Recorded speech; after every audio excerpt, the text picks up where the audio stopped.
Hello, divine, messy humans. I hope you're having a great day.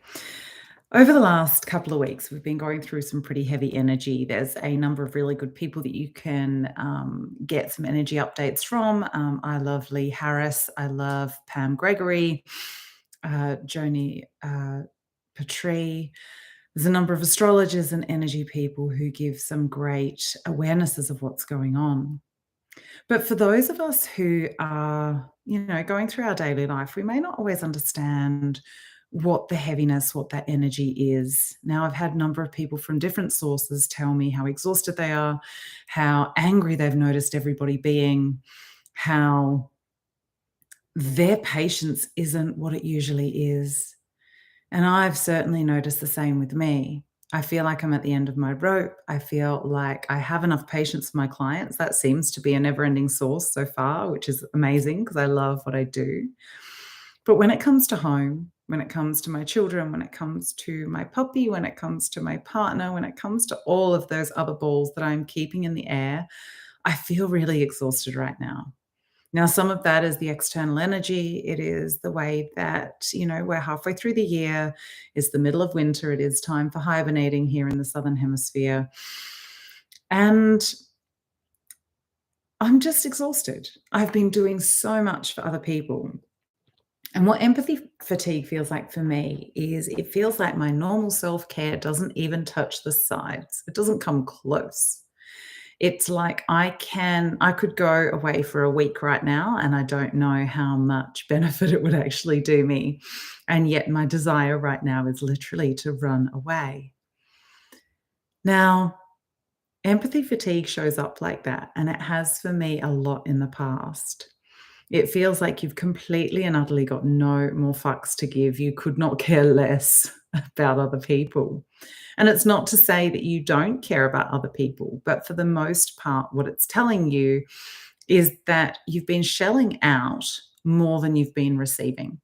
Now, for me, it's been a really natural slide because I've had a sick partner, I've had sick kids, I've had not a lot of time on my own, and I actually really need that. I need a lot of time on my own, and I need a lot of time in nature. And even those things that usually fill me up just aren't. The other day, I did a beach walk, which is usually my happy place. It's usually the place that I process, that I adore, being. And I was raging the whole way. Now, that for me is a massive telltale sign that I'm not doing the best. So I have been upping my self care.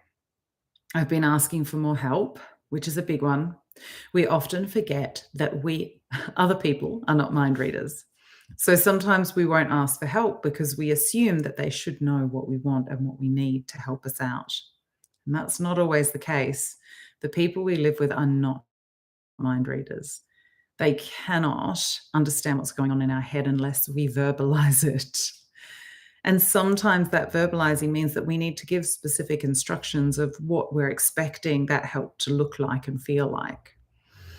And so there are things that we can put in place to be our external scaffolding while we sort out our internal state. So I've also been doing some deep inner work. I have been spending a bit more time on my own. I took myself upstairs the other night to have a bath and left everybody else to sort out the dishes and to sort out the tidying up and all of that sort of stuff. And I've taken some of the expectation off myself to be striving and doing and delivering and pushing all week. I've allowed myself a little bit of grace to step back, to do what I need to do, but also to balance that with rest and self-care and self-love. Empathy fatigue can just feel like we're done, we're finished. And it can feel like we just don't want to hear somebody else's problems. It can feel like a lot of stuff. So tap into your body. How does it feel for you? So if I feel into me, I feel a heaviness through my chest. I feel a gap in my heart. I don't feel like I've been receiving enough, which is my denial of my divine feminine aspect of receptivity. I feel like my throat's closing over, like it's difficult for me to ask for what I want. My head feels fuzzy. And I don't feel like my feet are properly anchored to the ground. And so, what can I do about that? Well, noticing it is a good start. Actually, being able to pinpoint where it is sitting in my body is a great start. And then it's about going, okay, what is going to take some of this pressure off? What is going to build my tolerance level back up? What do I need to provide myself with so that I can build that allowance and that empathy back to levels that are much more nourishing and nurturing, both for myself and for other people? So, what do you need? Do you need more time in nature? Do you need to drink more water? Do you need to perhaps lay off some of the numbing foods or drinks? Ask yourself, what do you need right now? Sending you all lots and lots of love.